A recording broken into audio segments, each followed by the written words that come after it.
High বন্ধুরা, সবাই কেমন আছো? আশা করি সবাই ভালো আছো, আমিও ভালো আছি। এই ভিডিওটা আমি করেছিলাম সানডেতে। সানডে মানে স্পেশাল কিছু, সবাই তো জানো। সবারই বাড়িতে স্পেশাল কিছু তো অবশ্যই হবে, আমারও বাড়িতে হয়েছিল।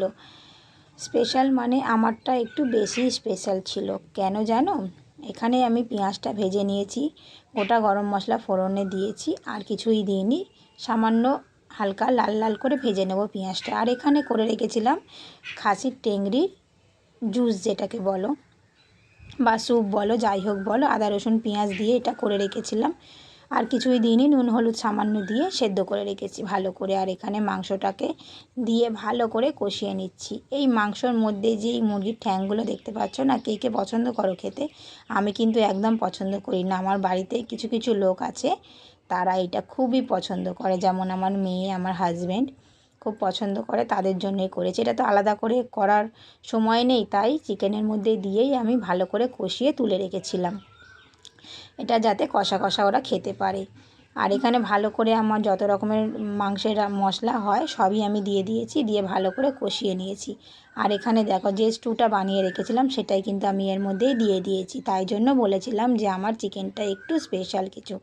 এইভাবে কে কে রান্না করো? কেউ কি কোনো দিন করেছো? যদি করে থাকো আমার কমেন্ট বক্সে কিন্তু জানিও। আমি কোনো দিন করিনি, এই ফার্স্ট টাইম করলাম। যেহেতু আমার মেয়ে খাসির যে টেংরির জুসটা ওটা খেতে পছন্দ করে না, তাই আমি এর মধ্যে দিয়েই একটু খাওয়ানোর চেষ্টা করেছিলাম। মাংসটা আমার রান্না করা রেডি। মাংস রান্না করে রেখে দিয়ে খাওয়া দাওয়া করা হয়ে গেছিলো। তার পরের দিনের ভিডিও ছিল এটা। আমি চলে গেছিলাম স্কুলে গিয়ে আমরা যথারীতি লাইনে দাঁড়িয়ে পড়েছি। কিসের জন্য জানো লাইন দিয়েছি? বই নেব। বই নেওয়া কমপ্লিট। আর এখানে এনাকে বসিয়ে দিয়েছিলাম পাহারা দেওয়ার জন্য। ইনি হচ্ছে আমাদের বই পাহারাদার।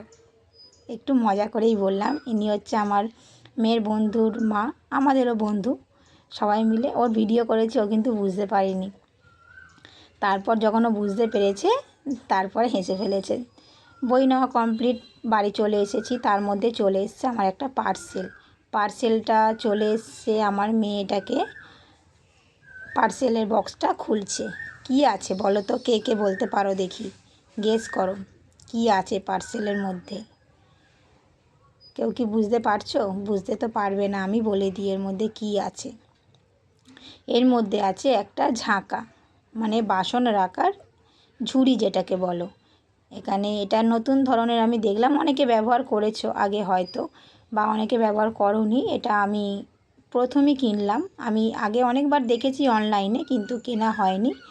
আর আমার ঝুড়িটা কেমন হয়েছে কমেন্ট বক্সে জানিও কিন্তু বন্ধুরা। টাটা।